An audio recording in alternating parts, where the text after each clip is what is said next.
Blog Talk Radio. Namaste, everyone. It's Nature of Reality Radio on December 1st, 2014. This is your host, Andrew Fisher. December 3rd, 2014. This is your host, Andrew Fisher, broadcasting normally every Wednesday from the suburbs of Philadelphia, Pennsylvania from 6 to 8 p.m. Eastern Standard Time. But today it's only going to be an hour show from 6 to 7 p.m. Eastern Standard Time. Linda Moulton Howe is my guest today. We will expose ETs, UFOs, crop circles, cattle mutilations, and maybe some stuff on medicine and the environment, as she has done stuff in regard to that. But hopefully I'll be able to get a second hour with her sometime. She's not in the queue yet. I don't really have time to go over her bio because I need to get the news, and I got to get it done in 5 minutes to make sure I get her on in no later than 5 after the hour. I do have the bio in the video description. Encourage you to read it, but many of you are probably familiar with her who hasn't heard about her. She's appeared on countless programs, documentaries, and whatnot. Fascinating individual indeed. But first of all, the news, courtesy of Alex Jones and Company at InfoWars. Former police chief admits involvement in federal anti-patriot operation. The former police chief says, quote, "I was sent out by agencies to go out and attract and investigate. Second Amendment groups, patriot groups, and so on and so forth.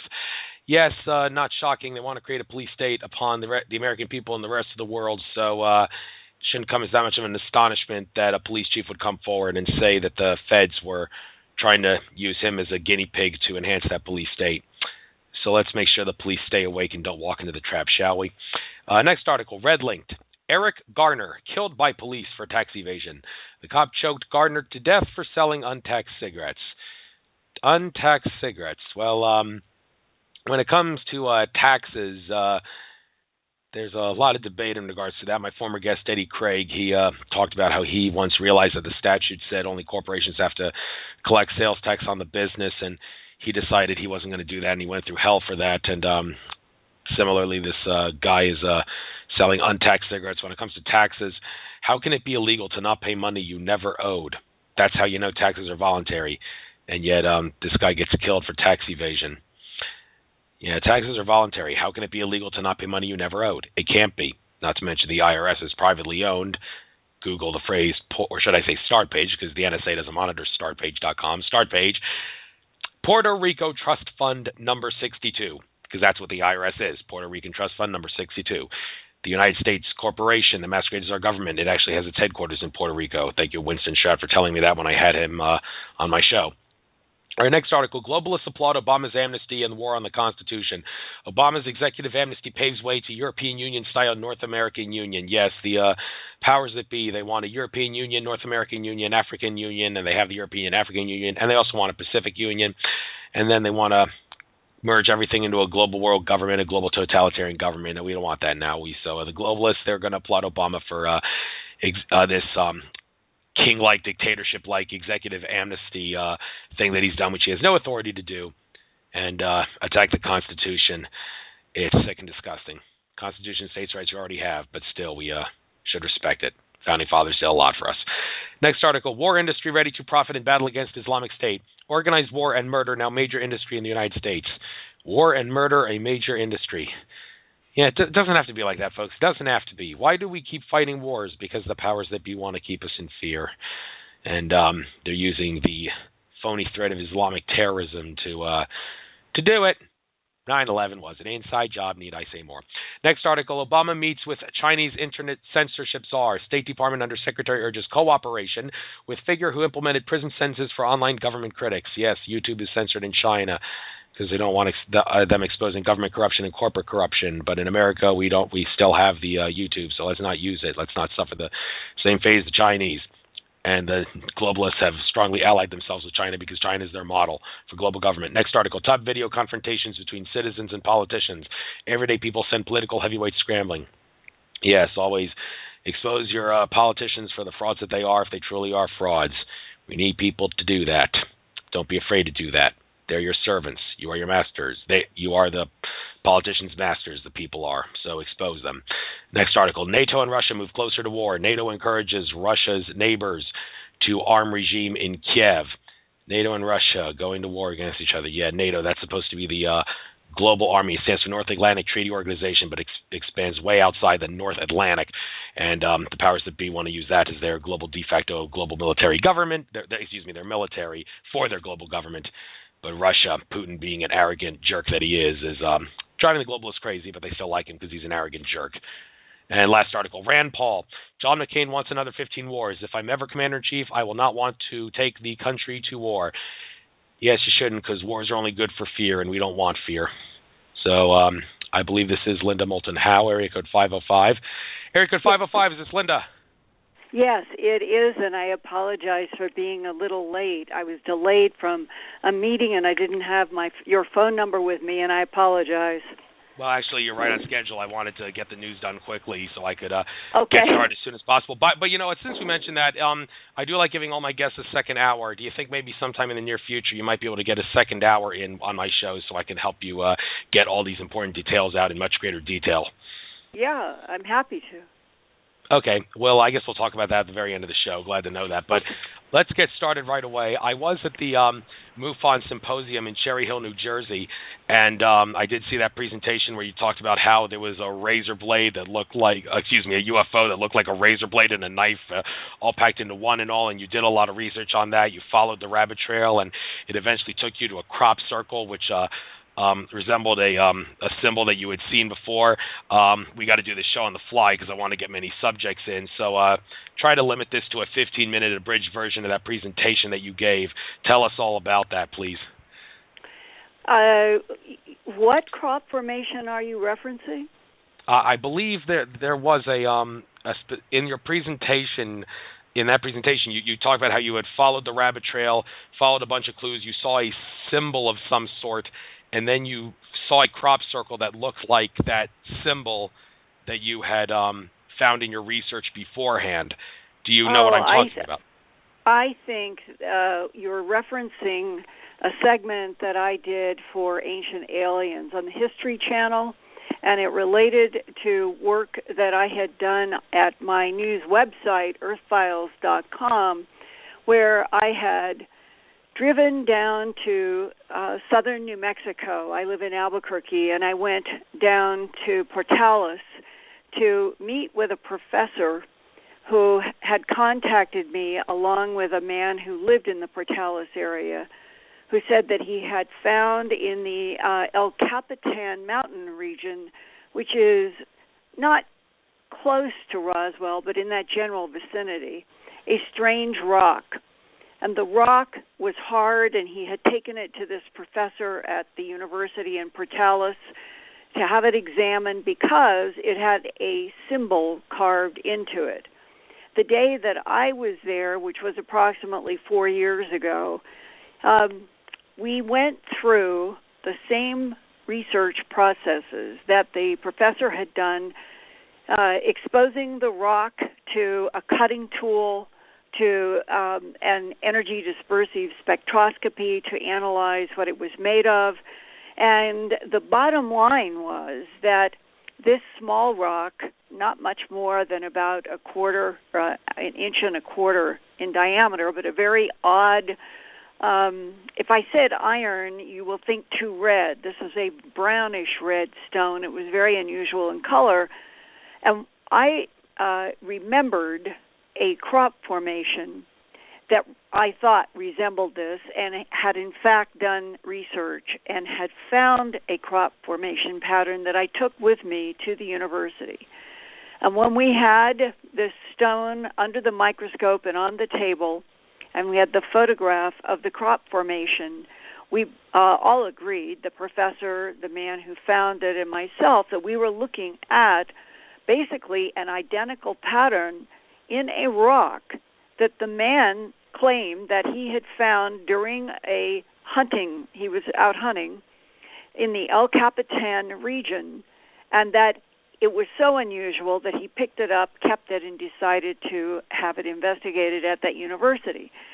Now, the whole thing about all of this is there is no link to anything outside of the fact that a man living in that Portales region found this rock, that the rock would have a pattern embedded or carved in it, with a professor saying that the hardness of the rock would have demanded some sort of a very precise diamond cutting-like tool to have done the pattern, and that the it was largely made of magnetite, and magnetite reacts to magnets. So there we videotaped on my camera, and we ended up recreating this for Ancient Aliens, the TV program, that when a magnet was put at one end of the carved symbol in this unusual small rock, the rock would begin to rotate clockwise. When the magnet was changed, lifted, and put at the other end of the symbol, the rock would turn counterclockwise. This was not a small effect. It was a consistent and repeatable effect that we did on my videotape that day when I was at the university, and that Ancient Aliens reproduced as well. And all of it boiled down to what so much of the phenomena ends up, that we have sort of remarkable physical evidence, and we don't have an explanation for it. We don't have a paper trail. We don't have an evidentiary trail to the original cause, but we have these anomalies. And so this rock in the El Capitan area of New Mexico, going back several years ago and finally being analyzed more recently, is an example of why was a pattern that was large and in wheat in England in 1 year the same pattern that had been found many, many years earlier by this man out hunting who had kept that rock, and there was no investigation on it until about 4 years ago. And I don't have answers. I just am reporting the anomalies, and that I did work with a university professor in the examination of this rock, the tests that were done, and the professor himself said that from his point of view, this was extraordinary enough and unusual enough for him to have taken the time to have investigated. And if you use this as a metaphor for the last 35 years of my career as a TV producer and an investigative reporter who had gone to Stanford University, and my master's degree film, I did a documentary film with the Stanford Linear Accelerator about using computers to analyze particle bombardment work to replace the tediousness of humans and turn it over to computers. It was right at the beginning when I did that film in 1968. And I also worked with the Stanford Medical Center on a documentary film that the university used for 19 years in research at the medical center. And I'm laying that as the groundwork that my whole professional life has been grounded in science, medicine, and the environment. And it was in that context that I began to investigate the unusual animal mutilation phenomena in the fall of '79 when I was director of special projects at the CBS station in Denver. And I had no acquaintance whatsoever with UFOs, extraterrestrials. There were no crop formations reported then. What I was trying to get to the bottom of was what could be affecting animals all over North America at that time. That included every domestic animal known. People hear only about cattle. No, the first mutilations actually were horses. But it has affected every domestic animal and wild game, such as elk and deer and even marmots. And it was in the process of applying the exact same, we'll call it scientific method, that I had been trained at Stanford University in doing science documentaries to what was happening to the animal mutilations, produced a 90-minute special that was on the CBS station and then was rebroadcast in so many places in the United States afterward about who or what was killing and mutilating all of these animals, not only in the United States but Canada and other parts of the world. And if you jump from that broadcast date of May 25th, 1980, to this date of December 3rd, 2014, as we are talking now, what has transpired has been a tremendous increase in public awareness, a phenomena that is happening on this planet in both hemispheres all of the time, beyond animal mutilations, and includes something that is bizarre and anomalous, like that strange rock down in El Capitan in New Mexico, it has no provable trail to the actual carver of that rock. Nobody has it. The animal mutilations actually have stronger evidence, because there have been ranchers who have been eyewitnesses in their own pastures where they have had repeated animal mutilations, and have told me and others that they have watched with their own eyes as beams of light have come from circular objects in the sky down into the pasture. In some cases, ranchers have seen an animal raised into the beam of light. Some have seen animals come down in beams of light and then be dropped the last couple of 100 feet to the ground, which would explain why so many of the mutilated animals are found with bones cracked or broken, lying in craters. I've investigated many of those. What makes the difference? Why are some animals apparently lowered without breaking bones or being dropped to the surface of the earth? And why are others one way or the other? And there are so many patterns that remain consistent, let's say, in this phenomena of animal mutilations over at least a century. The BBC and I have information that goes back to Australia in 1911, when 104 sheep were found all bloodlessly with an ear, eye, tongue, jaw, genitals, and rectum cord out, the classic mutilation pattern. And they were all white hair, no blood anywhere, 104 sheep, and no tracks around the bodies of the animals. That is how extraordinary the physical evidence is, and that still today, these many decades later, is frustrating, because the perpetrators that law enforcement themselves told me in 1979, and they made no bones about it privately. Getting them to say this on the camera was another matter, but they said, Linda, the perpetrators of animal mutilations are creatures from outer space. And it was, to me, it was a shock coming from a pure science, math, environment, medical background in all of the work that I had done at Stanford and in the first news work that I had done in Los Angeles before becoming director of special projects at the CBS station in Denver.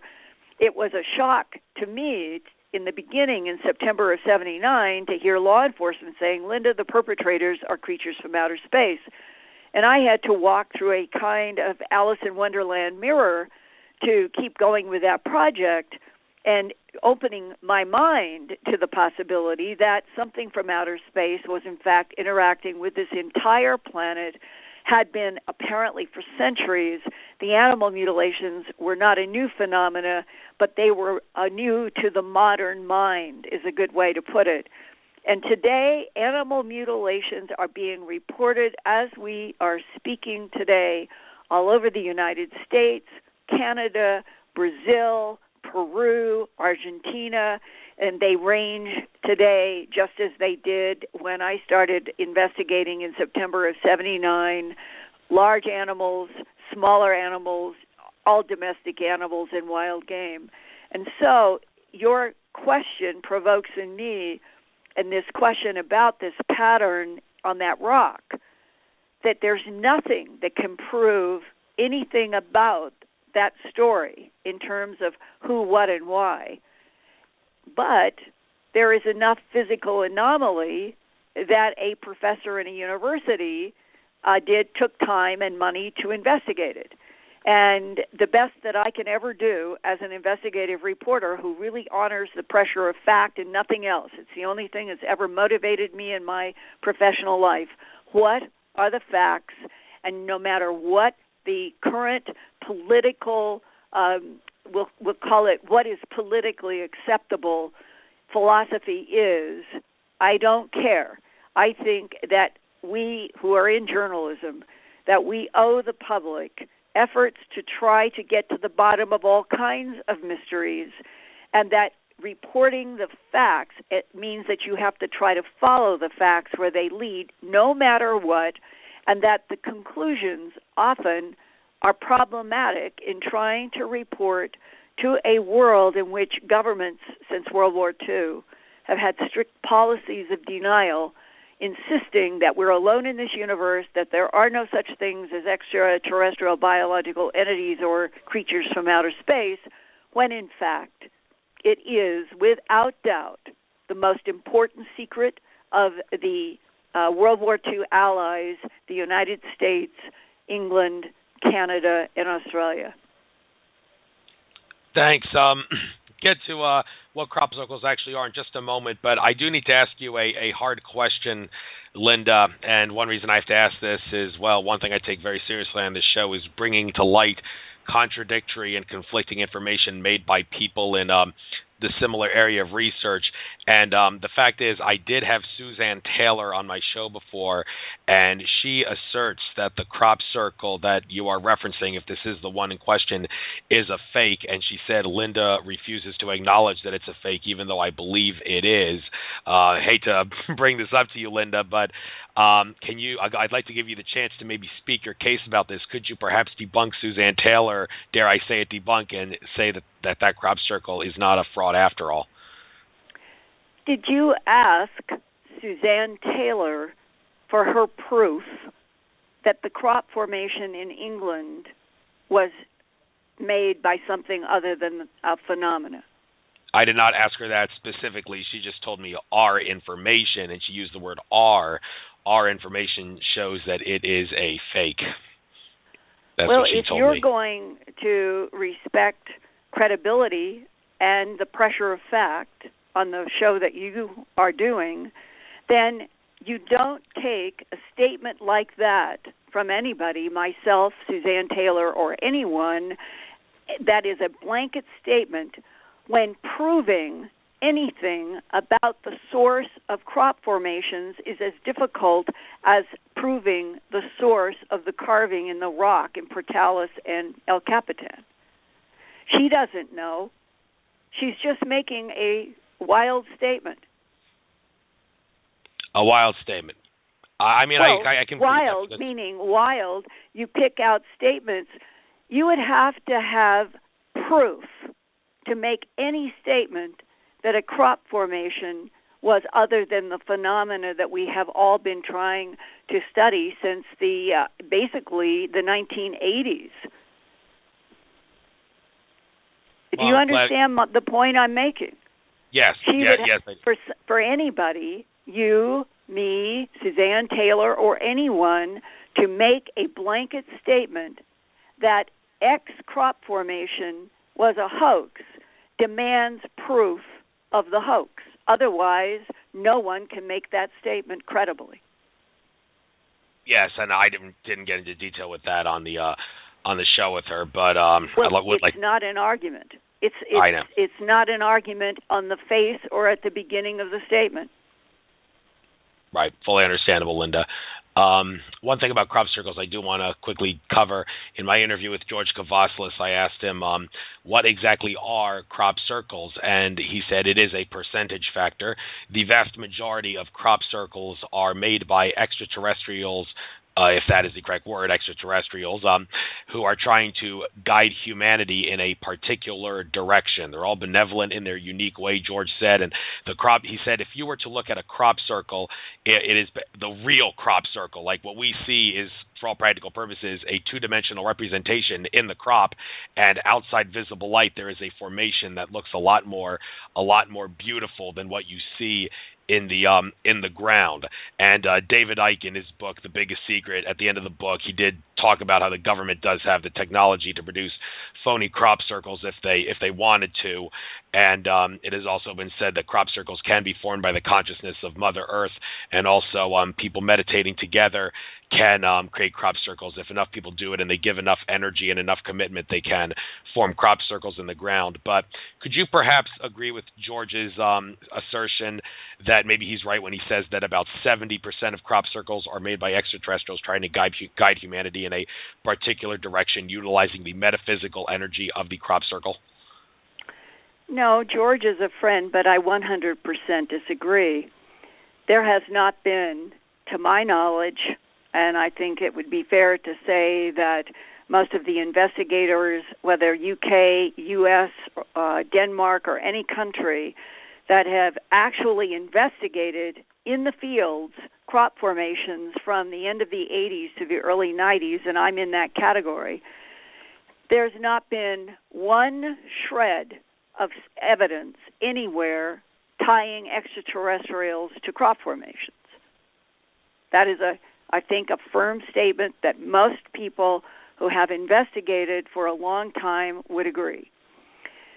So the issue of the anomaly of the crop formations, if you go back to Warminster in England in the 1970s, is where you begin to get the first reports of unusual patterns. Warminster, 1970s.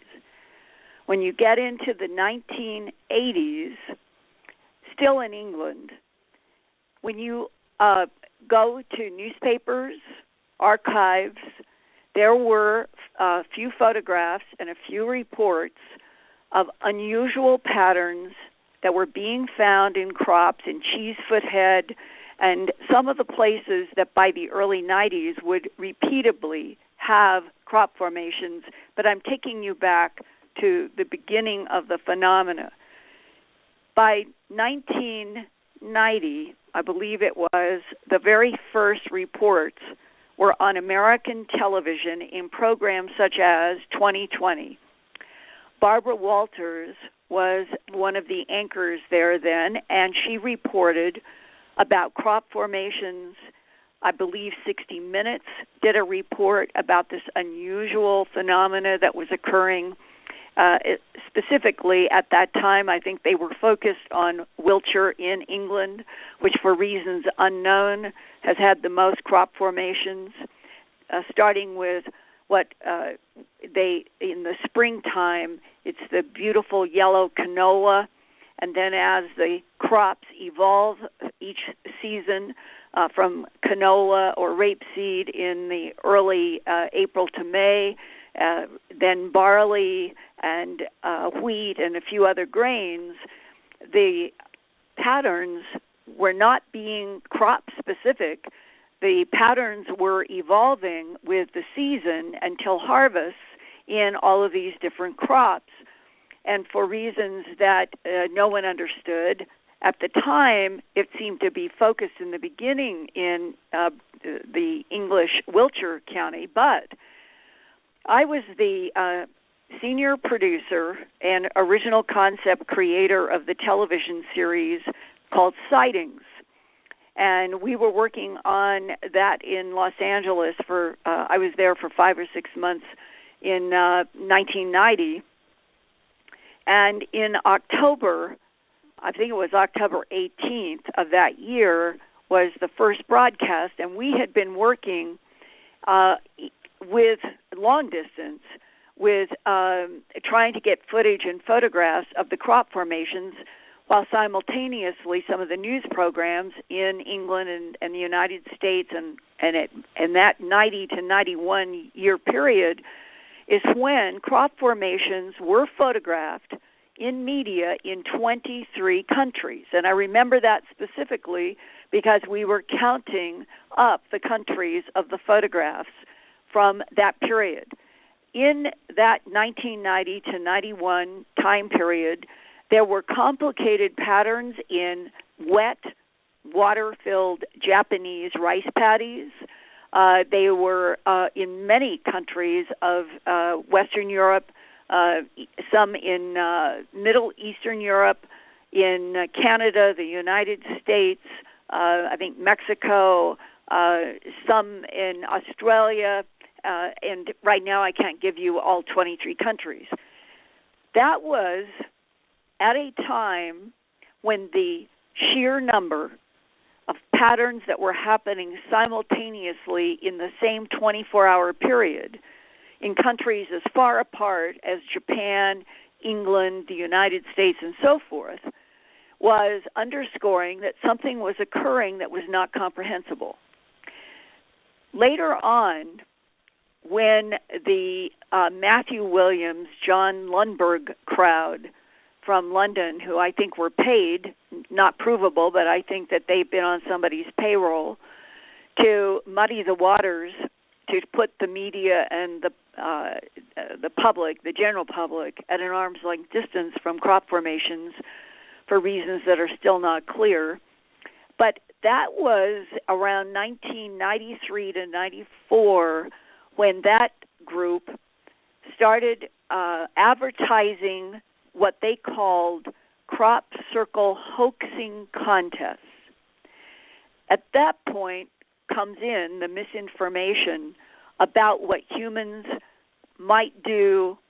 You heard stories about particle beam weapons from above, all kinds of stuff. Well, on the pure physics side, more than one physicist, and W.C. Levengood, who I worked with from 93 until his death this past summer, he was very interested in trying to understand and learn what would be the energy output of particle beam weapons from various altitudes. And given the fact, and these are what I'm saying right now, these are hard facts about crop formations. The very first one I was in was 7 layers deep with various angles at each layer, whether they were 90 degrees or 45 degrees, and putting my hand down through that crop formation at Milk Hill in England in 1992, I was going from the top of the formation to the soil, and it was about 8 to 9 inches from the top down to the soil because there were so many layers that were involved in the construction of a pattern that was 400, and I think it was 20-some feet long. So try to imagine that you are dealing not with downed crops as the so-called crop circle hoax contests began to do in the mid-90s. They're flat, unimaginative. They have no layers because it's impossible for humans to do complex layers. And when those facts were presented to people, including biophysicist Levengood, another physicist in Holland, and some other people who were looking at this seriously, to have energy coming from a satellite down to the ground. And the ground in England is not flat. It is constantly moving, undulating, and that means that energy coming from above over something that is 450 feet long, bigger than a football field, that has 7 or 8 layers of crossing angled crops, making a layer that can be 8 or 9 inches from the soil. You would have, without question, and Levengood did tests and proved this, you would end up with burns on a lot of the crop that was higher in a beam coming from above versus parts of the land that would be lower. And never once did we find carbon residue that would have been from something like a particle beam weapon or particle beam experiment. Never did we find carbon black on any of the crop formations we studied. So it wasn't just biophysicist Levengood. There were others who came to the same conclusion, that the energy system that was involved in putting these crops down in multiple layers in such complexities with what appeared to be mathematical relationships in them was related to some kind of a spinning plasma vortex. And from my point of view, that's where the discussion should be. Okay, thanks. I'd like to switch gears here to something else. The presentation you did at MUFON, I don't know, it was about maybe an hour-long presentation, but I'd like you to try to abridge it to maybe about 12 minutes, where that whole UFO that sort of looks like a knife and a razor blade all into one, and then you did a lot of research on that. Sorry I confused that with the crop circle thing, but please give us the 12-minute version. When you say knife and a razor blade, are you talking about what was generally referred to as the dragonfly drone? I guess that's what it was. I looked at the UFO. If you look at the UFO, you said, well, that looks like a sharp UFO because it looks like it has knives and pointy things, and there's like a circle with spikes around it, I seem to recall. Okay, that's the Dragonfly drone. It never had any other name from May of 2007 onward. Everybody referred to them as Dragonfly drones. The Dragonfly drone, it had a beginning in terms of photographs. May 2007, Lake Tahoe. Then shortly thereafter came the what are referred to as the Chad photographs, and he emailed with me independently from anything that was going on publicly, and the photographs were very important because he was the person who got the closest underneath one of the tails. These were estimated to be aerial vehicles that were averaging 25 feet long. They were not all, we're not talking about something that was exactly the same from craft to craft. They had variations, but averaging 25 feet long, that included a tail that on the underneath side in the Chad photograph closest to the tail were symbols, patterns of symbols that ran the entire length of the tail. The front, if you want to call it a front portion, it seemed to move anyway in this direction. So the front was a ring, and coming up out of the ring of all of these Dragonfly drones were very long, curving wires that a lot of people who were physicists thought related to interaction either to create or accessing electrostatic energy. After the Chad photographs, of which there were several, from the area somewhere between San Luis Obispo, California, and Bakersfield, there came another set of photographs from a man named Rajman, who I talked with him, emailed with him. He was with his family on a pre-wedding lunch, and they saw this thing coming over where they were walking from a restaurant. And again, in the Rajman photographs were these unusual symbols underneath the tail when the object was close to a power line. And a few of us began to realize that we are looking at something underneath this tail that needs to be investigated. And as more photographs came out through June, leading up to what I think myself is one of the most important whistleblower leaks, came from a man who identified himself as Isaac, and he distributed first to Coast website and to my news website, earthfiles.com, what he described as a document with a lot of photographs from a project called CARET, all caps C-A-R-E-T, Commercial Application Research of Extraterrestrial Technology. And the goal, according to him, he was one of approximately 200 scientists who were working for the Department of Defense in a program in which they were, the DoD, trying to have scientists who would be able to work in a creative way with extraterrestrial technology that was basically challenging the Department of Defense to know what to do with or to figure out. And that for at least 4 years, this man said that he had worked in this program and that his specialty was working with computers and patterns and symbols. And that in this retrieval of the Dragonfly drone technology that was defined as extraterrestrial, no beating around the bush, that they were doing this work in an underground facility in Palo Alto, California, in which the top, we'll call it the surface environment in Palo Alto, people would have thought that it was something like a 2-story business building. But underneath it was quite large, and that is where all of this work went on.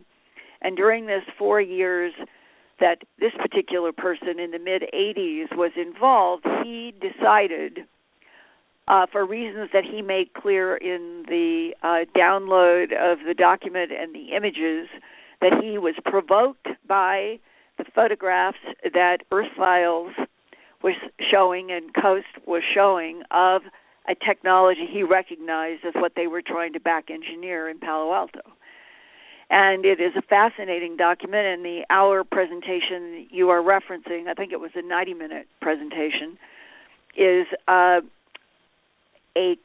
compilation that I have tried to bring together around the Carrot document, the Dragonfly drone technology, research into what those symbols could be on the underneath tails, me finding that some of those symbols linked to the Clementine program of the early 1990s when Ronald Reagan was president, and there were all kinds of headlines in media about a Star Wars program that reporters referred to because Reagan had scientists that were allegedly working underground over time, trying to come up with a shield. That was the way it was described during the Reagan administration, with some sort of an electromagnetic shield that could be placed over the United States and Canada to ward off nuclear missiles.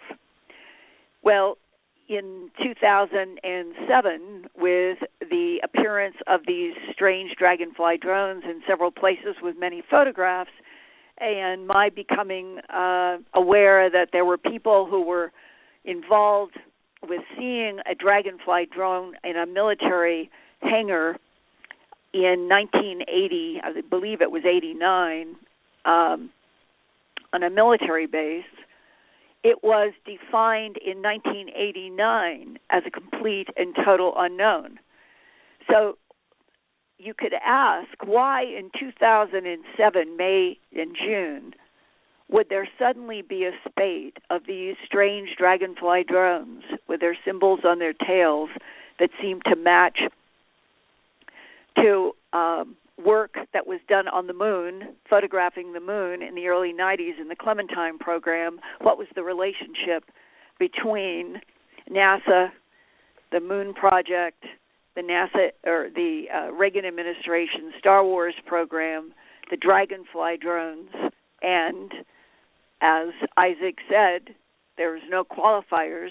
The technology was extraterrestrial, and our government wanted to back engineer it.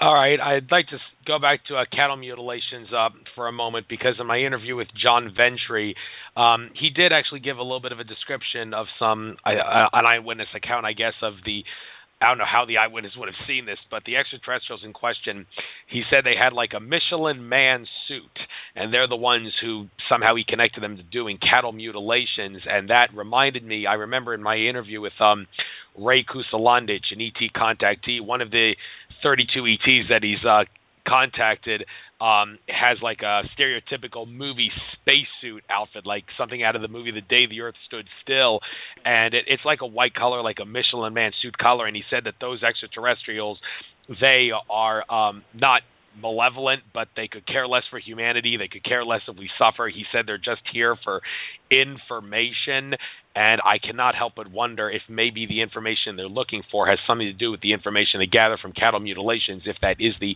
ET race in question. But with that being said, can you elaborate maybe on what John Ventry was saying when he said, like, aliens in a Michelin man suit did cattle mutilations? Did you ask John Ventry for any supporting evidence from making such a completely out of the park statement? No, I didn't. It was just something that came up in conversation. Well, but to broadcast just words without anything to back them up is something that really troubles me. If you're talking now with somebody who has spent 35 years of my professional career as a producer and investigative reporter and writer, director, editor in a lot of forms of media in which I have to play by journalistic rules, which is you don't report something that you don't have any evidence for. There is not a single case, and I've been around the planet, and I've interviewed hundreds of people in relationship to animal mutilations, and have worked with veterinarian pathologists and scientists and a whole lot of people. There's not a single case where something in a quote-unquote Michelin, like the commercial, the tire commercial Michelin suit, has ever been described. Not once. When you go to the multiple patterns of what any eyewitness or eyewitnesses or people in the human abduction syndrome have ever described, if they have had any, we'll call it conscious, where they're seeing an animal mutilation, whether it's in a craft or on the ground. I'm trying to think, there might be one or two exceptions. If there has ever been creatures cited by cowboys in Colorado, that made the Denver Post and the Rocky Mountain News when I was working at Channel 7, and that was a story that I reported in my first book, An Alien Harvest, that was first released in 1989, and I'm happy to report that I have just released a brand new second edition in the last month that is larger and updated every page.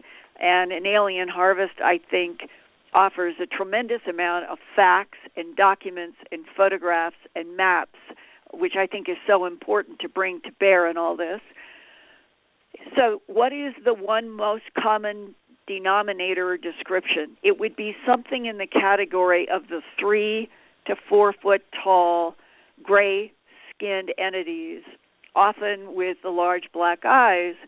But what is also interesting is that over the last 3 to 4 decades, what has emerged from military people, from intel, and even from people in the human abduction syndrome is that the 3 to 4 foot gray-skinned entities with the large black eyes are androids. It would be like we are headed. Well, we are increasingly depending upon robotics to replace human labor because they are more accurate, they're cheaper. We are going to be going into space probably first, as we have been with Curiosity and Spirit and others, Opportunity. We're putting robots on Mars, not humans, and that an advanced extraterrestrial civilization or civilizations would most likely, the prime intelligence would not be what is involved with Earth. It would be the machines, or in this case, android. An android is, by definition, is a biological robot. Androids would be the worker bees on Earth. And you could have, just like Kleenex becomes a generic name for tissues that come out of a box, you could have 100 different extraterrestrial civilizations that are producing, we'll call them humanoid-shaped androids to do work on a whole variety of planets, because each android would be programmed for specific gravities, specific atmospheres, and so forth. And from where my perspective today is that I think that the vast majority of interactions with these so-called small gray beings with the black lenses are in that category of androids, that very rarely have humans been dealing with the prime intelligence behind them. So when it comes to animal mutilations, no matter which hemisphere and no matter what year, going back as far as we've had reports, the only type of entities that are classically reported are those type. The whole idea of something with crinkly or rubbery, crinkly shape, no. Okay, well, maybe it just hasn't come up in your research yet. I'd love to ask John Ventry if I see him. Well, I'll be I'd going like to to that. know where. Have him cite any source and show any source for a mutilation that where there's something substantive about that. Okay, I'll talk to him at the MUFON conference in October in Langhorne, PA. I bought my ticket to that. I'll be there. I'll ask him ask him to send Linda Moulton Howe a copy of a source that shows an illustration where there is a direct tie to animal mutilations. I'd like to see it. Okay, will do, but I'd like to move on here to some stuff from antiquity, because I know you've done a lot of research and a lot of world touring in regards to ancient alien material, in regards to how ETs influenced our reality in the past and in the ancient civilizations and all. And Göbekli Tepe, I believe, is one specific site that you have done extensive research on. The time period, how long ago was Göbekli Tepe said to have been built? Yeah, it's extraordinary. It is truly groundbreaking. It is 12,000 years old by multiple carbon dating. And it's so interesting that no one anywhere on the planet knew anything about the existence of some 300 19-foot tall, 15-ton limestone pillars arranged in rings covering 30 acres. I'm giving you the size of this archaeological breakthrough. No one knew until 1994, when a German archaeologist, Klaus Schmidt, started really on just an investigation based on, interestingly enough, American archaeologists who had been in Turkey, had been in that region in the 60s to the 70s, and they had written something saying there was something artificial about the shape of this hill about 6 miles northeast of Urfa. It's today on maps Sanliurfa in Turkey. So it was the notes from an archaeological team that never did any digging. They just said there's something artificial about this hill, and the Turks had long been Göbekli Tepe, the name, meant pot-bellied hill, had a very peculiar shape. So in 1994, the very first digging, and Klaus Schmidt, when he began to find these gigantic pillars in rings, and today as we speak, from 94 to 2014, 20 years, in 20 years, Klaus Schmidt was only able to excavate 5% of the 30 acres. And yet in the 5%, it is one of the most astounding collections. It's not just the pillars. It's what they found amid the pillars. And I was there with Robert Schock, Yale PhD in geology, who led a tour to Göbekli Tepe in June of 2012. And I wanted to go very much because I wanted to see for myself something that was 12,000 years old with what appeared to be sophisticated sculpture of entities, creatures on these limestone columns that had been revealed by then that were often unrecognizable. And the morning of June 13th, 2012, we all had assembled at the top of the pot-bellied hill, Göbekli Tepe, to be there for the sunrise, and we're facing directly east.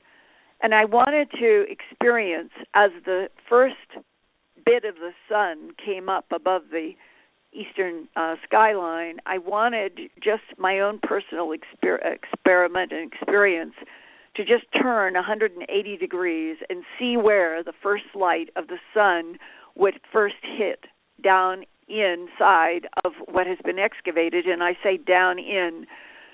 The top of the hill is not where the excavation that Klaus Schmidt did began.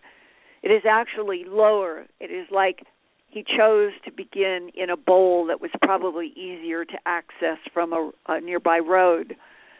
So we're up above on Göbekli Tepe, and the first light was hitting these a couple of outstanding pillars, and I walked down where they now have wooden walkways that you can at least get somewhat close to the pillars without damaging anything.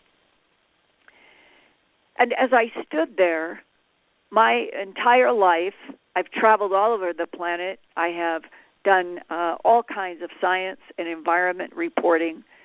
And one of the things that I have always trusted is that I can get someplace I've never been before, and somehow I have this internal gyroscope, and it gives me a sense of what I am dealing with, what I'm standing in. It's never failed me until Göbekli Tepe. And I'm standing there now down amid these tall pillars around me. And what was flooding me was, I don't recognize anything. I don't feel anything. I don't understand what this is for. I don't understand what I am standing in. And about that time, as I am thinking these thoughts of how alien and strange it was, Dr. Schock came down and stood next to me, and he said, I've been staring at these tops of these T-shaped pillars. If you went to my news website, earthfiles.com, and you typed in Göbekli Tepe in the search, you will find I've done about a dozen reports on this, and there's hundreds of photos, and the pillars have a kind of T shape on all of them, and that's what he was referring to. And he said, I've been staring at these odd T-shaped tops on these pillars, and he said, Linda, I keep thinking of tuning forks.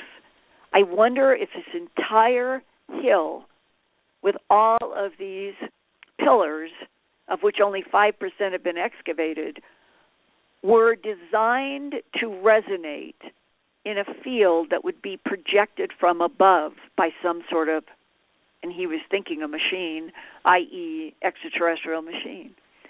And almost every person who has been there feels the same strangeness, alienness.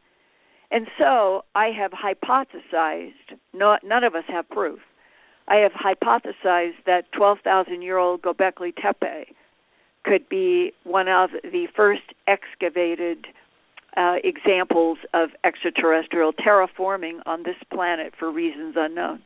Okay, Linda, well, there's one thing you said about 12,000 years ago. That raises some questions because 13,000 years ago, about the same time period as the last galactic alignment, which, unlike on December 21st, 2012, it was the winter solstice. That time it was the summer solstice when it happened. There was a horrible catastrophe, and people say, well, that's the time period when Atlantis ended. The civilization of Atlantis ended 13,000 years ago. So that would kind of cast doubt on the idea that nobody knows. There's right. Not a single shred of proof. You have to say speculation, and that Plato is the only person who has really even discussed time with Solon in the dialogue. Outside of that, there's no other information.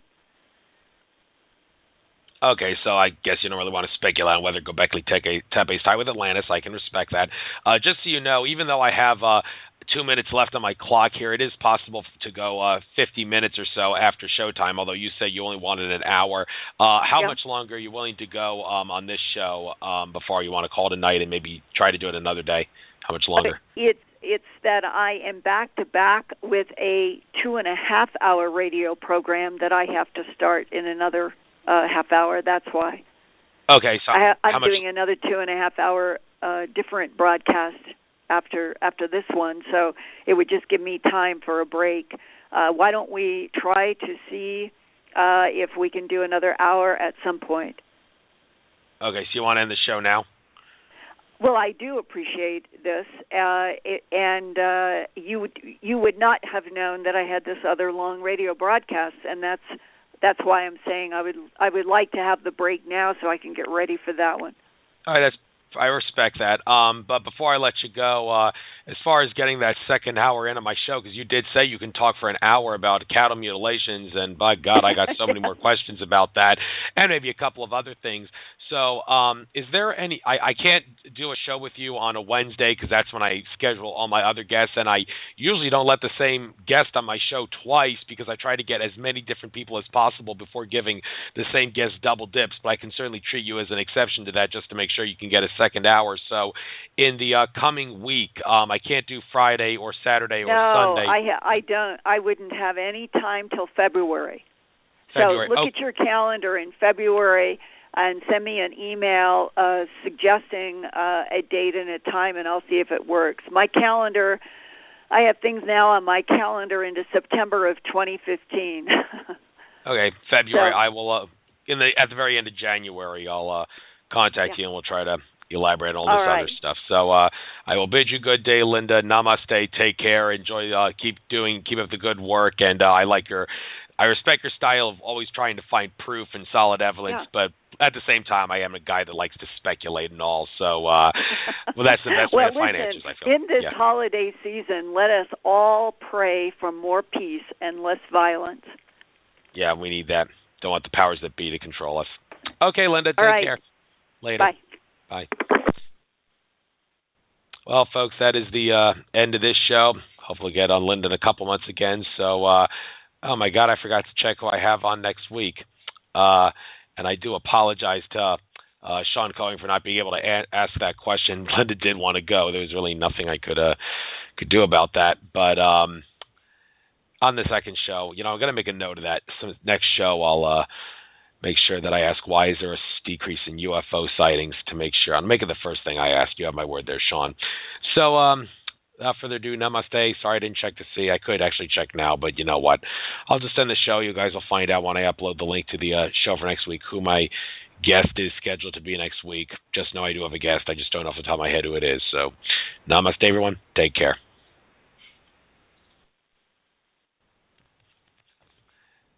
Blog Talk Radio. Namaste, everyone. This is Andrew Fisher, host of Nature of Reality Radio, on this special Tuesday 1-hour edition. It is Tuesday, February 10th, 2015. Today we will have a special return guest, Linda Moulton Howe. She only had an hour on my show 2 months ago. I believe that is her in the queue there, area code 505. I'll get you on momentarily, Linda. Yeah, I recognize that number. We will talk mostly about cattle mutilations on this show, but also some stuff about Rendlesham Forest. And I recently did watch a video on YouTube where she discussed those enlarged, elongated skulls that many people seem to associate with the Nephilim and other giants from antiquity. So we'll have her on at no later than 5 minutes after the hour. But first, I will do the news, courtesy of Alex Jones and Company at InfoWars. First article, ISIS faked Jordanian pilot burning, voice of Israel guest. He's clearly being directed every step of the way. Yes, another faked ISIS video. Those other videos were so obviously faked. Some of the shadowing and the lighting shows that they were obviously faked, and yet those gullible American people, they will be scared at the slightest bit of anything involving Islamic terror. Remember that South Park episode a few years ago? No, actually, it wasn't a few years ago. It was a while back, like maybe a decade ago or so, where Cartman, who hated Family Guy, and Peter Griffin was a South Park episode, but it was making fun of Family Guy. Peter Griffin came up to the door to get a football helmet from Muhammad, the Prophet Muhammad, and then on the screen it said, in this scene, the Prophet Muhammad hands Peter Griffin a football helmet. South Park has decided, well, Comedy Central actually has decided not to air that out of fear and concern for Islamic terror, whatever the reason may have been, and South Park was not happy about it. Oh my God, those TV companies, Comedy Central and all, they'll do anything that the powers that be tell them to do to scare the American people. Whatever. All right, next article, Kanye West, the decline of America. The rapper is a microcosm of America's degeneration. Yes, I don't listen to that kind of music as much as I used to. The last Kanye West song I believe I was a fan of was Gold Digger. That was back like 2006, and catchy tune, but that rapper's got a couple of issues. I've heard Alex Jones mock him a couple of times. Next article, Town Post signs warning criminals. This is not a gun-free zone. A Pennsylvania town wants criminals to know residents pack heat. Yes, my home state of Pennsylvania. It's glad to see that they keep their guns, love their guns, don't want to give up their guns. And, well, I remember that shortly after the Sandy Hook shooting, I went to some of my local police departments because I read a newspaper article telling them that, which talked about how some schools and police departments were going to change the way they do their jobs because they fell for the lie that is Sandy Hook, the Sandy Hook false flag. And, yeah, so they were going to change the way they do their jobs. And I'm not going to get into too much on that because I don't have time, but that was pretty sad story to see that some of the police departments, the way they treated me after I tried to tell them, they gave me dirty looks and said nasty things to me and whatever. Some people just don't believe in conspiracy theories or conspiracy facts. All right, next article. UK school bans students from looking at distracting snow. Students ordered not to go near snow as teacher covers classroom windows. Yeah, the only thing distracting in school is the brainwashing on the chalkboard and the computer screens that the students are being told it's a brainwashing institution, not anything for learning important stuff that'll teach you nothing. Yeah, don't trust the schools. The schools will just brainwash you. And now they're trying to keep them from looking at the snow because I guess the students, well, hopefully they do get snow days and get to go home because they're better off at home and playing in the snow and playing outside and such than getting brainwashed in the schools. Homeschooling would be the way to go. Our next article, grandfather could be exhumed after burial location offends Muslims. Pamela Geller says UK is being subsumed by Islam. Yes, I have heard that a lot of Muslims are going to the UK, and just because a burial location offends Muslims, people are going to be angry. And people that actually believe that 9/11 was staged by Islamic terrorists were protesting the mosque that was going to be built near Ground Zero. I would have loved to go near that place and tell them, the government staged 9/11, you ignorant dumbasses. Why are you protesting this Muslim mosque? You actually fell for the lie, didn't you? Our next article, China may arm Hawaiian independence movement. Possible overture, a response to U.S. arming Taiwan. Hawaiian independence movement. Well, Hawaii, you have the right to secede, although the U.S. government doesn't seem to act like they understand that the states created the federal government and the people created the state governments, therefore the people created the federal government. So states, we do have the right to secede. Judge Scalia should know that. He said there is no right to secede. What a dumbass. All right, next article. Video. Cop attacks man for trying to record altercation. Police chief insinuates the phone could have been a weapon. You have the right to film police, and police, stop arresting people who try to film you. They have the right to film you just like you have a right to film us. I mean, in public you have a right to film us because there is no expectation of privacy. All right, it's 5 after. Got to quickly do this one article. Measles facts they don't want you to see. Outbreaks have occurred among vaccinated populations. Yeah, the vaccines make you sick. They don't heal you. Listen to my interview with Leslie Manukin to get the inside scoop on that one. Oh, hi, Sean. Glad to see you in the chat room. All right, Linda Moulton Howe, you are on the air. Can you hear me? Yes, I can. Thank you. How you doing? Glad to have you back. Really want to get you a second hour because the cattle mutilations and such, so I guess we'll get right into it. We did talk a little bit about it on the show a couple of months ago where you said the reports deal a lot with gray aliens, and the police told you we got creatures from outer space that are doing this. You did tell us that. Well, but we didn't really... Yeah, it was the first sheriff that I went to interview, Sheriff Tex Graves, up in Sterling, Colorado. I was director of special projects at the CBS station in Denver, and there were reports all over the Colorado and Wyoming and Utah, the media, and it was about headlines concerning these two words were in the headlines in September of 79 when I took notice, and they were bloodless and trackless. And I couldn't fathom, coming from a background of having produced for TV news and documentaries and studio programs on science, medicine, and the environment, how could they mean bloodless and trackless? Trackless means that the animal didn't even walk to the scene where it was, and it was that which provoked my mind, as well as some other things, to start calling sheriffs. And it was Sheriff Tex Graves in Logan County. I spent several hours looking at Polaroid photos that he had from animal mutilations from the beginning of the 70s, and I'm sitting in his place, his office, in September of 79. He had just retired from the sheriff's office, so he felt, I believe, a little more free to speak. And after I had looked at a lot of photographs in an extraordinary case that I can tell you about, he looked at me and he said, "Let me save you some time." And he knew me from all the work that I had done at the Channel 7 CBS station on science and medicine and environmental issues, and that was the context in which he was showing me his offense reports and the photographs. And when he said, "Linda, let me save you some time," the perpetrators of these animal mutilations are creatures from outer space, quote unquote. He was not the only person in law enforcement to say that to me in 79 to 80, but no one would go on the record in front of my TV camera and crew and say those words until October of 1979. The crew and I were in Raton, New Mexico. We had been traveling from ranch to ranch.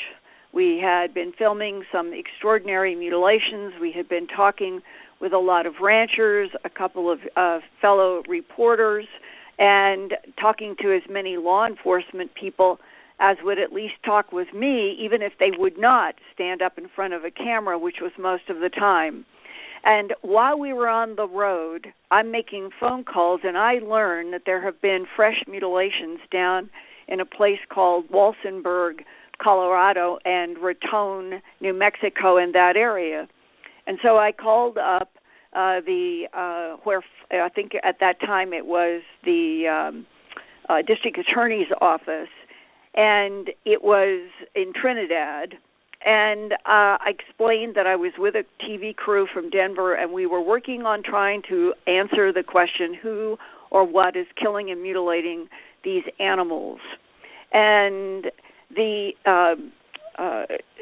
answer basically was that there was so much going on concerning all of the mutilations being reported to Lou Girotto, who had put as head of the district attorney's office and investigation of mutilations, that the only time that he could see the crew and me was at 10 o'clock the next night. So we got there with our tripod and gear and lights, and we were now in his office starting at 10 o'clock at night. And maybe it was the hour, but when I asked him the same question that I had been asking law enforcement everywhere we went, who or what is killing and mutilating these animals and why, he looked straight at me and said, well, other investigators and I have come to the conclusion that we are dealing with creatures from outer space. They were exactly the same words as Sheriff Tex Graves had used in our first discussion back in September. And then when I asked why Lou Girotto, in an official capacity in the DA's office investigating animal mutilations, proceeded to describe dozens of reports of people seeing what looked like helicopters in the sky that were silent, or seeing something that they thought was a helicopter that would dissolve away and disappear in the sky. And he said, we're not dealing with something that we understand. We know that it is mimicking the environment, but that we do not know precisely what it is.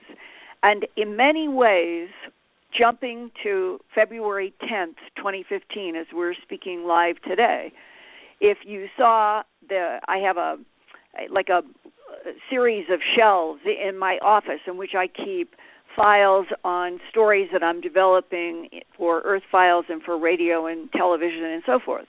And one of them that has gotten thicker and thicker over just the last 3 or 4 weeks has been half-cat mutilations, animal mutilations, horse mutilations. And when people say, well, animal mutilations, wasn't that something from long ago? And you realize how disconnected the general world is from current events when it comes to high strangeness. It has never stopped. It is ongoing. But unless somebody like me, who has worked in television and radio and books and all for a very long time, keeps at this and keeps reporting, the government doesn't want anybody to pay attention to animal mutilations being perpetrated by quote-unquote creatures from outer space. And so they would rather that the subject was just constantly explained as predator, disease, and satanic cults, which they tried hard to sell the public and the media on in the 70s to the 80s, but it never stuck, because this is the reason why. I've talked maybe conservatively to maybe 800, 900 ranchers in the last 35 years, and every one who has had a mutilation, they always are struck by the same thing. they are very familiar with what predators and disease do to animals. And what they're looking at, often warm to touch, meaning the rancher has gotten to the animal in their pasture within 3 or 4 hours of death. The animal is warm to touch, and yet an ear is missing, an eye is missing, the tongue is removed deep in the throat, half of the jaw or all of the jaw flesh is taken. The genitals, male or female, are excised neatly, and almost 90% of the cases, the rectum is cored out in a neat hole in females, often encompassing the vaginal tract as well. And I don't know whether it's 10% or 20% of the cases, but it is a fascinating detail. The tail is either removed right up to the base of the spine, or the tail is cut in half, and whatever was there is gone. You do not find the tails. You find this strange, glassy, shiny base to the spine where the tail was removed. And for ranchers, who this is their life, they know all of their animals very well. They recognize everything. They know very many different diseases. And when they find an animal like what I've just described to you, lying on its side in a pasture and there is not a drop of blood on any of the excisions, the bodies are warm to touch. And often in the West, the animals are found on what I call face powder dry ground. You can't walk on it. A rabbit can't hop across without leaving tracks. And yet, time after time, animals ranging up to 1,700, 1,800 pounds are on their side in powdered dust, and there is not a single track around their mutilated body. And the reason why law enforcement, that's where the term mutilation began in the 60s. The term began because of just what I've described to you. The law enforcement from the beginning knew it was dealing with something that was so strange, so bizarre, so inexplicable. Medically, it didn't make sense. And so they could say in their offense reports, these various pieces of body tissue removed from the animal. And that fell into the category of mutilation, even if the animals were dead when found. And some people have said, well, you can't officially call it a mutilation because a mutilation is on some living life form. You have to be alive to be mutilated. I think that is basically a superficial distinction, because I understand exactly why law enforcement, they always themselves wrote in their offense reports, mutilated bodies, because they were not torn up by predators. This was not the result of a disease, and the satanic cult argument never held up. No matter how many people have heard satanic cult presented in their local media as an explanation, it was just the most convenient catch-all that a lot of places used just to get the media and the public off their back. And that just gives you kind of a fast overview to start this discussion, that right from the very beginning, going as far back as the mutilations go, and I have found newspaper reports of what I've described going in the southeast and other parts of the United States as far back as 1961 to 62. And the famous case 67 was the horse in the San Luis Valley near Alamosa, Colorado. And that case is where the entire world public began. It was that horse stripped of flesh from the neck up, no blood, no tracks. In fact, the closest tracks they could find to that horse's body were 100 feet away. There were no tracks within 100 feet in any direction. And that's when law enforcement looked up at the sky and said, whatever did this, it had to lure this horse to the ground. And that we have found for ever since that I started investigating as director of special projects at the CBS station in Denver.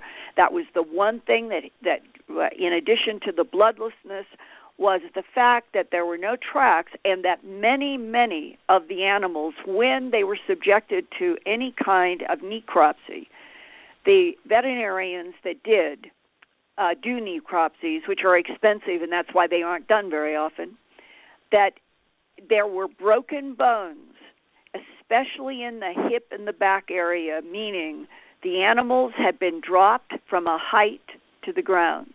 And I personally have covered so many cases like that. I have done television documentaries in Canada and Montana and Nebraska and Colorado and many places where exactly the same thing.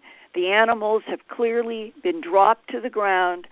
Not only are there broken bones, but these bloodless, trackless animals are lying in small craters caused by the impact of their own body on the ground.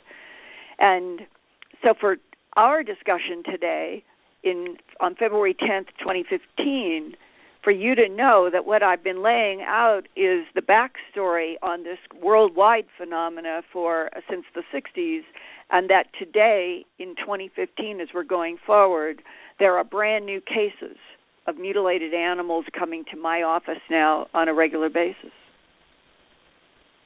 Thanks. And one of the more inauspicious things that you said in one of your interviews was, someone told you, Linda, we're looking at a genetic harvest, and you thought, well, if we're looking at a genetic harvest, then what kind of a genetic harvest, and to what end? Well, just for the hell of it, I ask, what kind of a genetic harvest and to what end? If someone asks you, can you come up with a possible answer to that question, can you give one?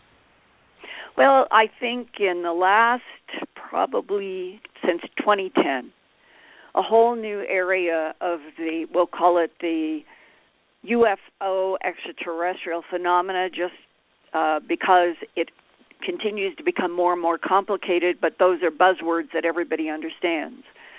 That a whole new area began emerging with tremendous details, allegedly from whistleblowers, beginning around 2010, concerning the concepts of hybrids and what's called rapid cycle cloning by extraterrestrials. And there are two books that probably have the most details of anything on the planet. One is called Rachel's Eyes. The other is called UFO Highway.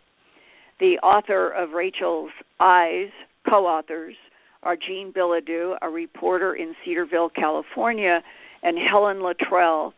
And I'm going to talk to you about Helen Luttrell in a little more detail in just a moment. But the second book, UFO Highway, is written by a computer tech guy named Anthony Sanchez. What is interesting is that both books are about in-depth details, allegedly from U.S. Air Force whistleblowers, who were both colonels.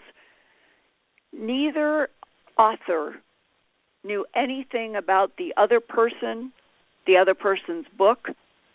It was in my work two people even began to learn about each other.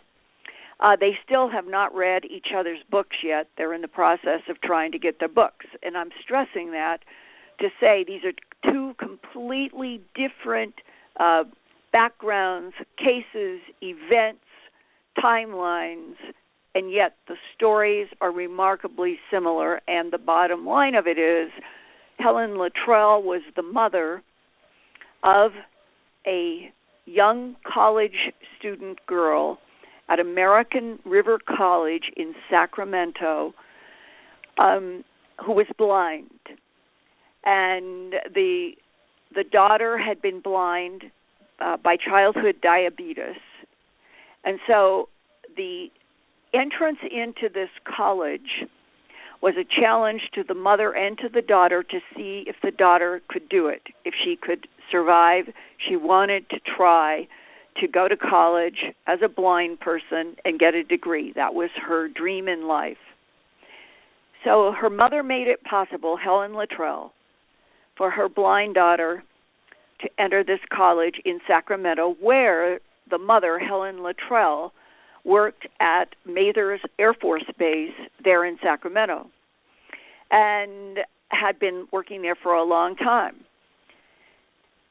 She had moved her daughter into an apartment and entered her daughter in the college, and the college was willing to try to help, when a U.S. Air Force colonel came to the college and said that he had a daughter with disabilities and wondered if there was another student who might have disabilities that they could roommate together, and that he, the U.S. Air Force colonel, would help in all that was needed to keep these roommates going.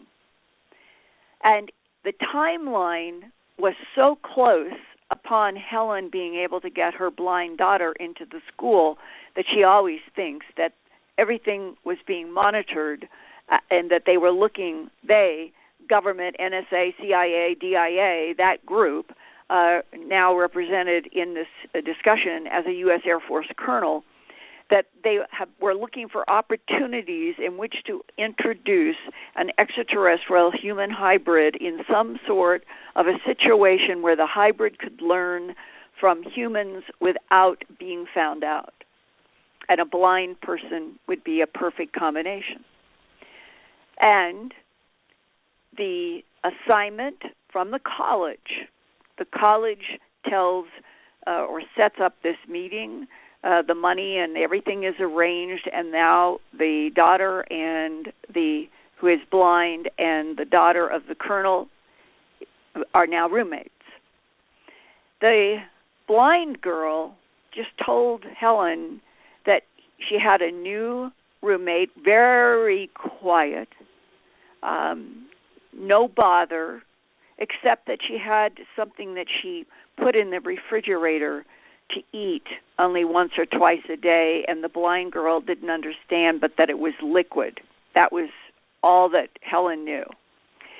And within 2 or 3 weeks of her daughter moving into this apartment and then having this quick assignment of the other girl, Helen went over to meet her. And it was one of those, the way life often is, you can't plan things. Things just seem to stumble together. Helen was coming up the stairs toward her daughter's apartment when her daughter was coming out of the apartment, met her mother at the top of the stairs, and her mother said, "I came over to meet Rachel," the name of the roommate. And that her daughter said, "Oh, well, she is just getting ready to leave. Just wait a minute and she'll come out." And Helen said a girl that she sketched in the book, anybody who reads Rachel's Eyes will see this illustration, which interestingly enough, some of us who have done interviews and investigated with other people in the abduction syndrome, we have seen exactly this type before, now defined as an extraterrestrial human hybrid by this colonel eventually.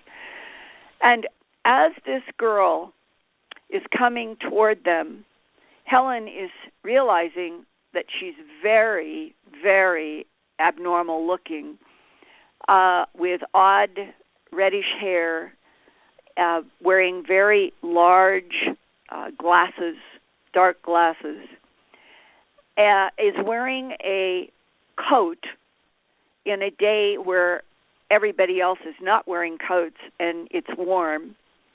And as the Rachel comes forward and her daughter begins to reach out to say, "I want to introduce you to my mother," the girl in the coat and the dark glasses trips on a mat that is on the walk coming from the apartment and begins tipping forward and has a whole lot of books in her arm. And Helen said, you know, if it were a human, they would automatically drop the books and reach out because she was going forward, her body was going forward to the ground. And she said, I realized she's going to hit the ground, and I reached out and grabbed a hold of her arm. And she said, when I touched the skin that was out on her arm, she said, Linda, it wasn't human skin. I don't know what to describe it except that it was soft, there was no bone, and it felt a little bit like rubber. And she said, I realized that I better keep holding her or she's really going to fall to the ground, so I'm hanging onto her arm, and her glasses fell off. And Helen said I was no more than 8 or 10 inches from my eyes to her eyes at that moment, and I was looking at the color of the inside of an avocado, if you know what I mean. It's the light green, not the dark green skin. We're talking about the what's called the flesh of the avocado near the pit, a light green, and that in the middle of each solid, there were no whites, solid light green eyes were vertical black pupils. And Helen said, it scared me. I jerked back, helping her stand up, and she knew that I saw her. But instead of stopping, she just kept going down the stairs, and she said that's how I met the hybrid. And the whole story unfolds in Rachel's eyes about this event occurring and the daughter and the mother talking, and that I think that they made a call someplace, and the Air Force colonel set up an appointment to come to talk with both of them and explained that he had been working in what was called a hybridization program for the United States government since the 1950s. Now, there are a lot of people who have never been exposed to any level of any of this, to which this must sound like science fiction. But when you go to the UFO Highway book, written approximately, both of these books were written approximately at the same time, independently from two different sources, you are introduced again to a hybridization program, but not at Area 51, which is where the U.S. Air Force colonel in the, we'll call it the Sacramento hybrid case. This other is a U.S. Air Force lieutenant colonel also working in a hybridization program from the 1950s, but in the Dulce, New Mexico area. And when you read the two books and you look at the details and you understand what are given as the reasons for complete secrecy, the highest classified subject in the world from the United States point of view, and you boil it all down, you have to read all of these books to really get an appreciation for the details, but this is what it comes down to that I think personally is perhaps part of this complicated phenomena. And Andrew, it is this, that we may be dealing with other life in the universe, and that it may be trying to survive as we try to survive on Earth. And that if there is a hybridization program that has been ongoing underground on this planet for a long time, and it involves the harvest of genetic material from animals, humans, and plants on the surface, it may be that we are dealing with a story that actually is not so much frightening as it is sad, and that if humans were in a position where we were desperate to keep our DNA surviving and evolving, but something was hurting us, and we knew our civilization was dying out because DNA would no longer replicate, what would humans do? How far would humans go to perpetuate their civilization?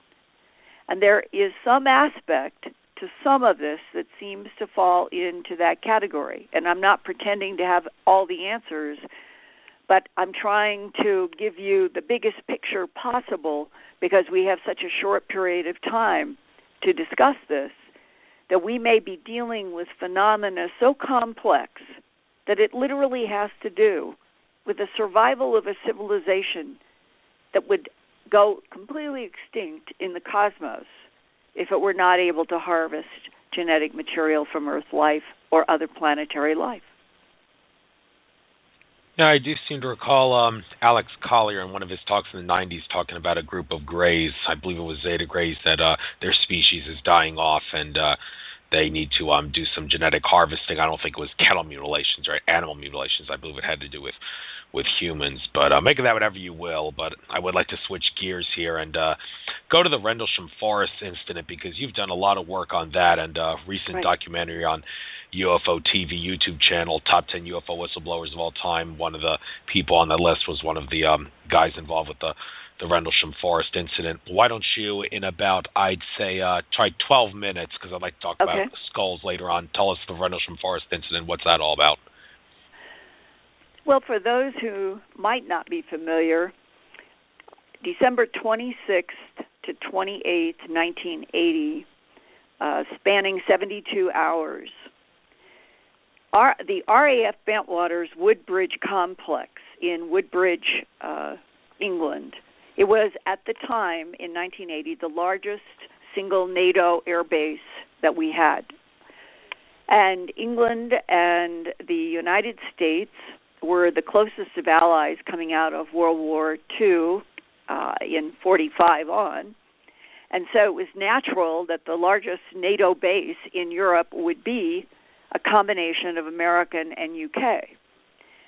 And about midnight, there was a call that went, apparently there had been several calls, but it involved Central Security Control and getting in touch with an area of the base called the Eastgate area that was near a forest called Rendlesham. And some people had seen some strange colored lights. They referred to them as it looked like Christmas tree lights moving in the forest. Now, I've been in that forest with John Burroughs and Jim Peniston and the Ancient Aliens production crew, trying to go back to exactly the site that the three men who first entered the forest to find out those lights, could they find that spot 33 years later.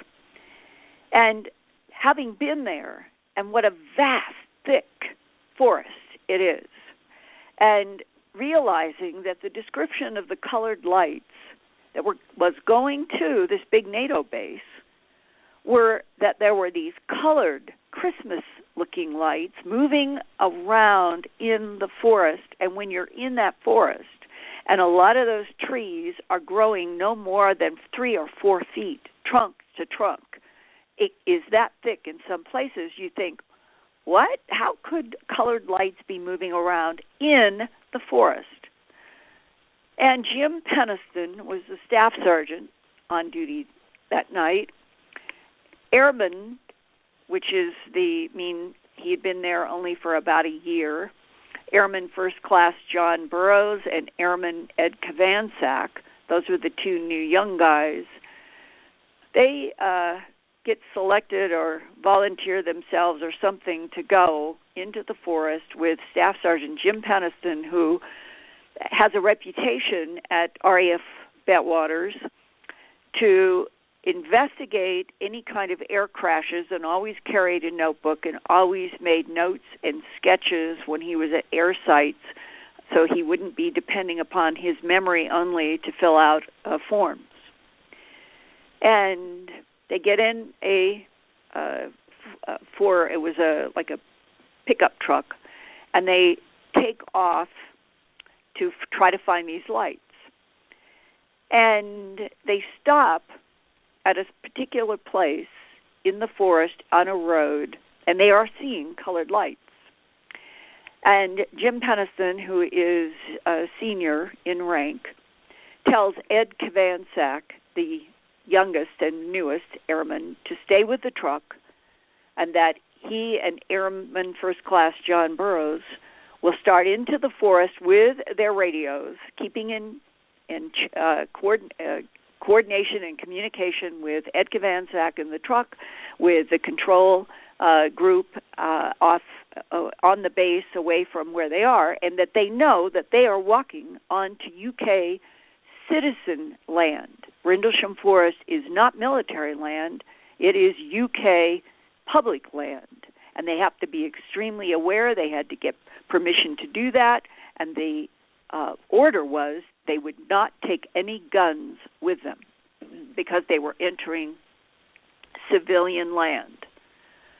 And as they start walking toward these lights, whatever was occurring, the lights started moving away from them, and they start running. And I was in that forest with an Ancient Alien segment where they started duplicating what it was that they remembered doing back on December 26, 1980. And the thing that impressed all of us was you can't run in that forest without falling down. And they did fall down.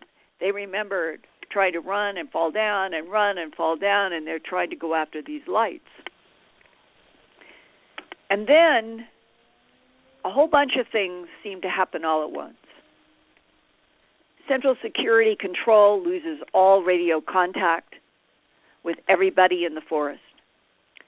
Ed Kavansak is at the truck, and he's always been so afraid since that night that he won't talk to anybody. Jim and John have two completely different memories of what happens next. John doesn't really remember much of anything immediately.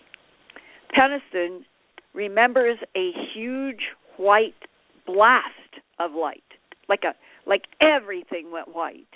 And then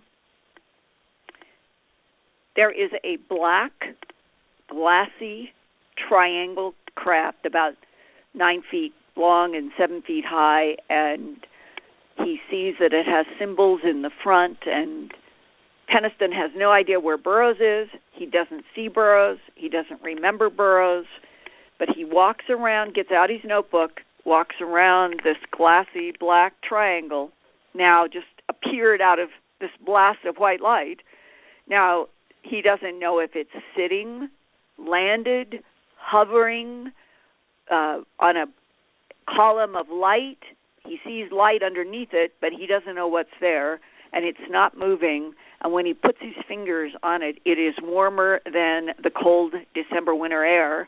And he starts walking around, dragging his fingers all around this triangular craft until he gets to the symbols that he compared to feeling something he would imagine would be like Braille, and later drew these and put them in his notebook. And when it was all over, the two men, Burroughs and Peniston, have memories that join ultimately in both standing and watching a white light taking off at treetop level and moving rather slowly and then more quickly.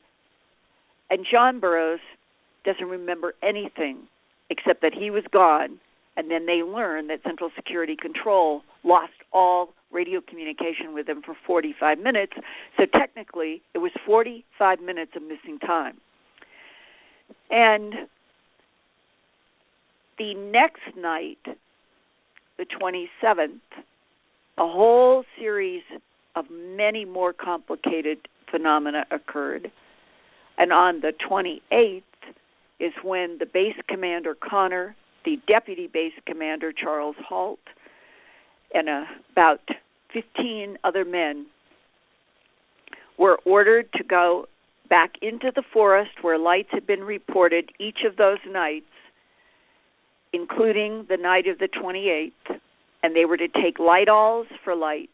They were to take cameras, both to videotape and do still photographs. They took Geiger counters to check for radioactivity. They found a tripod indented in the ground in the forest, which had to have been the place where Peniston said a triangular-shaped craft appeared, and he didn't know what it was on because there was only light. But they found a tripod, and when they put the Geiger counter into each of those three holes in the ground in the forest, they had background in gamma and other areas of radiation. And all of that was reported, and this whole group went out there with the idea that they would stay out in the forest and see what would happen with the lights and do these measurements. And not only did lights reappear, John Burroughs reappears at the scene, but Colonel Halt told me firsthand in a recorded interview that I have had at my news website, earthfiles.com, on Coast to Coast AM radio and Dreamland Online, that as he was with all of these men in that area where the tripod marks were sunk into the ground, that they could see beams that looked like laser beams, but they were all white, coming out of a large white glowing object above the trees. And the beams were coming down into the forest, and suddenly at one point, Colonel Halt, who is leading these men trying to understand what it is that is interacting with Rendlesham Forest and potentially with the largest NATO Air Force base, has a beam come down, this is from Colonel Halt, 3 feet from the toes of my shoes. Colonel Halt interpreted that as aggression. Whether it was aggression or curiosity or demonstration, who knows? He interpreted it as aggression. And when the beam came down that close to his shoes, everything about what was going on in Bentwaters went to another level. And today, in 2015, all of those people who were there during those 72 hours are, I think, to a person, they've never forgotten where they were, what they did, what they saw, what they felt. And of all of the people at RAF Bentwaters Woodbridge, who is the most frustrated because he can't break through, is John Burroughs. And John Burroughs is the only person in the RAF Bentwaters saga who, by the men around him on the night of the 26th and the night of the 28th, say that they had information that he might have been taken by this craft in the first night, and in the third night on the 28th, one of the eyewitnesses there said they saw a red-orange light come down and engulf John Burroughs, and that he rose up in the light. And yet John cannot remember anything after half a dozen hypnosis sessions to this day. But the piece of hard evidence that something extraordinary happened to John Burroughs is that when he developed heart disease, he's only in his early 50s now, and began developing heart disease 3 or 4 years ago, serious heart disease. When he, and he's a military guy with a service record in the Air Force for quite a while, when he went to the Veterans Administration in Phoenix, he was told eventually, after many runarounds, that he could not have access to his 1980 to 84 medical records at RAF Bentwaters Woodbridge because they were classified. And there has been a huge effort by him and working with other people to try to understand why that would be, and what is, if there is any connection to his heart damage or so forth. He ended up having major heart surgery in the last 12, 14 months. He's doing much better now. But the mystery of RAF Bentwaters is, to me, the single most important of all of the phenomena cases, because it involves so many military people working on a base that was the largest NATO base in 1980, and that both sides of the base, the UK and the American, we now know, both had nuclear weapons underground. Did that have anything to do with why the interest of whatever was controlling the black glassy triangle with the symbols on it? And to cap it all, Jim Penniston showed John Burroughs, me, and the producers of the Ancient Aliens program when we were working together for a television segment, a notebook that had a lot of zeros and ones in the back. John Burroughs said he'd never seen it before.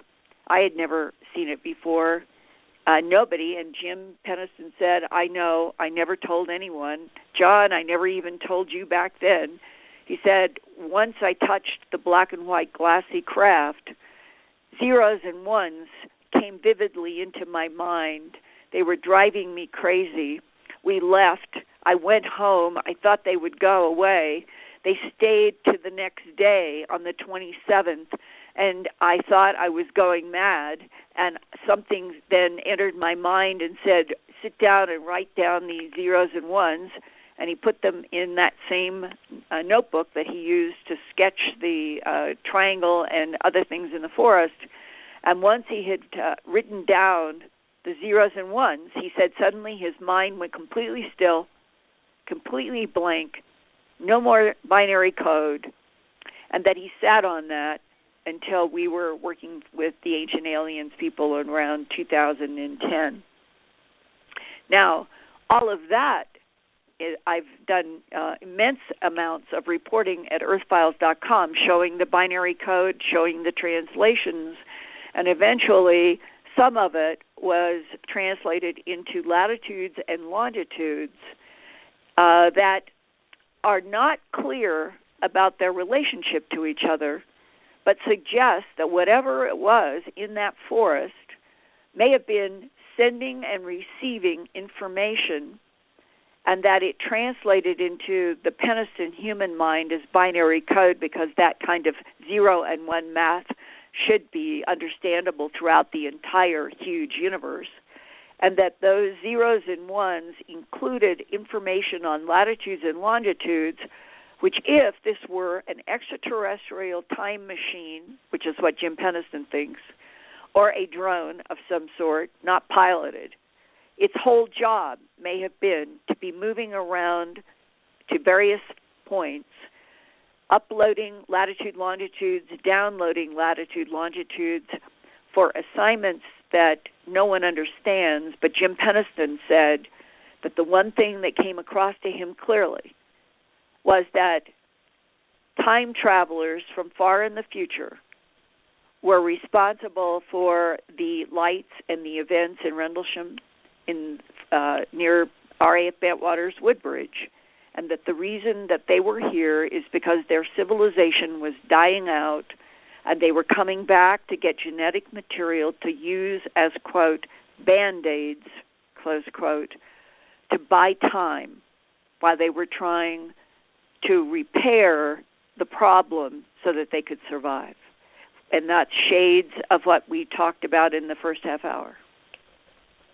Okay, thanks. And just quickly, a couple of minutes, want to cover the latitude and the longitude. It was said on episode of Ancient Aliens, if you latitude and longitude, those coordinates, it goes to the lost civilization of High Brazil. Could you maybe like No. Everybody is got this completely screwy.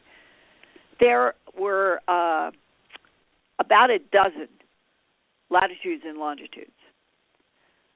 One, the scientists I was working with on the binary translation versus a computer person in Los Angeles working with Ancient Aliens, they came to different conclusions about the binary code, and this is so important for everybody listening to remember. There was no indication in any of the strings of zeros and ones in Penniston's notebook, which I've seen with my own eyes, that would indicate minutes, seconds, or hours. It just means that the teams trying to take the endless zeros and ones and see if they could make it work in ASCII code of various 7 or 8 0 and 1 groups could come up with anything that would relate to something they could understand. And eventually, these different teams trying to work on these strings of zeros and ones came up with different options. And in fact, I did an Earth File story with a astrophysicist who became interested in this. And he broke down all permutations. And the truth is, you take that string of zeros and ones and you break it down into all the possibilities that you can have in hours, minutes, and seconds, depending upon where you place the decimal points and the latitude, longitudinal options on the Earth, and you come up with a tremendous number of options per, we'll call it per latitude, longitude code. And therefore, when it came to the one of many latitudes and longitudes, ancient aliens decided that they would go in their TV production with High Brazil, something mythological, never known to exist, that was supposed to have been off the west coast of Ireland. My scientists, the astrophysicists included, they said that the latitude, longitude in their reworkings, and they worked on it hard, was right at the town hall center of Woodbridge. And most people think that that makes a lot of sense. If you're dealing with machines that are self-activating software for self-activating extraterrestrial technologies, they would move around any planet or moon or anything by orientation in latitude, longitude, and in this Earth, its magnetic fields. So to this day, there has never been a consensus on the one of many latitude, longitudes that you could get out of the binary code.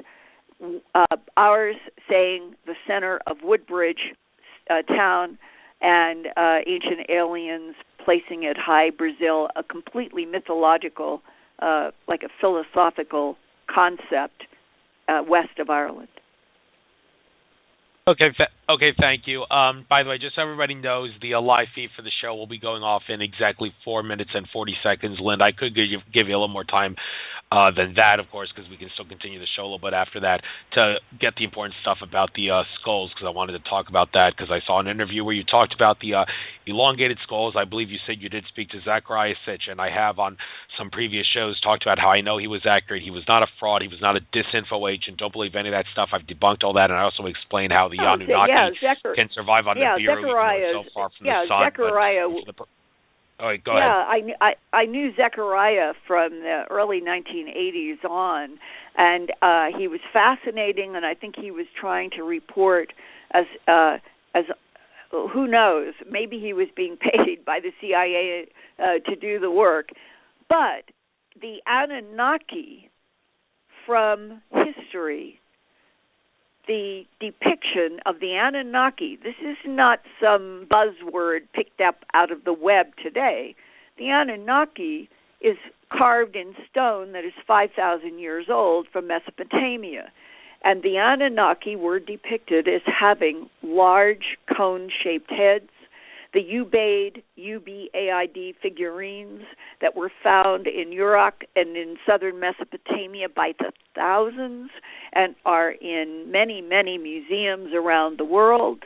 They depict these odd reptilian-looking humanoids with these long cone-shaped heads and with spots that are assumed to be scales around their strange bodies. Now, if the Anunnaki were some sort of a reptilian humanoid and they had cone-shaped heads, that's what they call the ropey headdresses that wound around what were called the so-called Anunnaki gods of Enlil and Enki and on and on. If they were extraterrestrial, and that is the assumption that Zechariah had and I have and Jim Mars has and a lot, they were extraterrestrials cohabiting with Homo sapiens sapiens, that they were responsible in manipulating DNA and already evolving primates to create a variety of different standing up primates, of which we now are a model. What happened to that standing up humanoid reptilian Anunnaki? That is a very interesting question. How does it tie into the two U.S. Air Force colonels talking in great depth about hybridization programs underground by at least one possible reptilian type, and that the Paracas, P-A-R-A-C-A-S, the Paracas skulls in Peru, that are in the museums there and that Brian Forrester has videotaped and talked about in conferences as being extraterrestrial, as far as I know, they may be the direct descendant, remnant of the Anunnaki extraterrestrials, but no, I can't prove that. And the statement in 2014 that an anonymous DNA analysis found changes in the DNA in the Paracas skulls that would fall into the category of extraterrestrial, the sad, unfortunate thing is there has been no proof. An anonymous scientist making anonymous comments without any scientific data that can be vetted by other scientists might as well be one hand clapping in the forest. That's the problem right now in February of 2015. If the Paracas skulls are extraterrestrial related to the Anunnaki, somebody has to prove it scientifically, and it has to be vetted by other scientists. Otherwise, we're talking about something that is fascinating, exists in museums, and to the best of my knowledge, no one in the public, government probably knows, no one in the public has proved yet exactly what the DNA is in those Paracas skulls. Okay, I want to quickly cover the subject because you mentioned reptilians. Zecharia Sitchin in his books, he did not mention much of a reptilian or a serpent species from ancient Sumeria, but David Icke did, and it is my understanding that David Icke has been duped into thinking that the Anunnaki were reptilian aliens by someone who told him, who misled him that Zecharia Sitchin was a fraud. I'm not going to spend too much time talking about that, but the point is the Anunnaki and the reptilian aliens from the research shows they were not one and the same. They were, the Anunnaki were human-like, very large human-like from Nibiru, as Zecharia Sitchin said, and then there was the reptilian aliens of David Icke lore and such, and they did interbreed and work with each other. And I remember in that interview you saying, I don't really want to use the word Illuminati too much in my work, but you did mention it, and you said, well, maybe there is some connection there. So I thought I want to point that out. Do you think maybe there was some interbreeding between? I have no idea. The one thing in my public work, and I think you would find this over 35 years, I'm very careful to report publicly only things that I have multiple eyewitnesses or hard physical evidence for.